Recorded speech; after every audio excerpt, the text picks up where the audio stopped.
இன்றைக்கி நம்ம பார்க்க போகிற ரெசிபி பர்ஃபெக்டாக வண்டிக்கடை ஸ்டைலில் ஒரு எக் நூடுல்ஸ் செய்யலாமா? இப்போ நூடுல்ஸை வந்து கொதிக்கிற தண்ணியில் போட்டு கொஞ்சமாக உப்பும் ஒரு 2 டீஸ்பூன் அளவுக்கு ஆயிலும் சேர்த்து ஒரு 80% நல்லா வேக வச்சுட்டு அதை வந்து நல்லா வடிகட்டி எடுத்துக்கலாம்.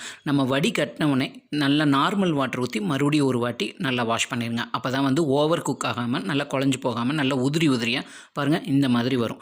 அதுக்கப்புறமா நம்ம இப்போ ஒரு பேனில் கொஞ்சமாக ஆயில் எடுத்துக்கிறேன்.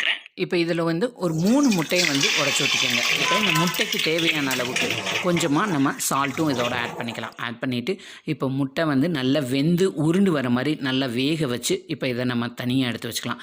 பாருங்கள் நல்லா கிளறி விட்டு இந்த அளவுக்கு நல்லா வெந்து வரணும். வெந்ததுக்கப்புறமா இதை வந்து இன்னொரு பிளேட்டில் வந்து மாற்றிட்டு இப்போ இதே பேனில் இன்னும் கொஞ்சம் ஆயில் சேர்த்துக்கிறோம். ஆயில் சேர்த்துட்டு இப்போ வந்து 2 டீஸ்பூன் அளவுக்கு நல்ல பொடியாக சாப் பண்ண பூண்டு பல் வந்து இதோட ஆட் பண்ணிக்கிறேன். ஆட் பண்ணிவிட்டு பாதி அளவு மட்டும் நல்லா வெந்தால் போதும்.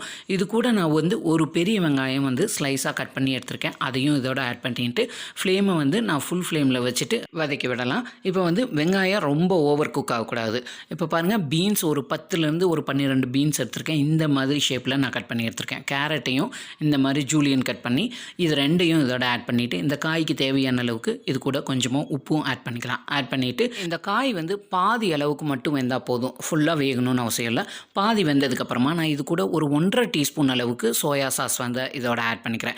இது கூட ஒரு 2லேருந்து ஒரு 3 டீஸ்பூன் அளவுக்கு டொமேட்டோ கெச்சப்பும் இதோட ஆட் பண்ணிவிட்டு இப்போ இது எல்லாத்தையும் நல்லா வந்து மிக்ஸ் பண்ணி விட்டுறலாம். காயோட இந்த மிக்ஸ் ஆனதுக்கப்புறம் ஜஸ்ட் ஒரு நிமிஷம் மிக்ஸ் பண்ணால் போதும். அதுக்கப்புறம் நம்ம வேக வச்சு வடித்து எடுத்து வச்சுருக்கிற நூடுல்ஸையும் நம்ம இதோட ஆட் பண்ணுறோம்.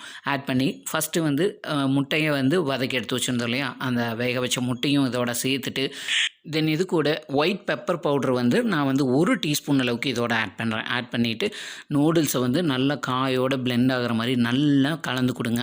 ஃப்ளேமை வந்து ஃபுல் ஃப்ளேமில் வச்சுட்டு நல்லா மிக்ஸ் பண்ணிங்கன்னா சீக்கிரமாக ஹீட்டும் ஆகிரும். அதே சமயம் ஓவர் குக்கும் ஆகாது.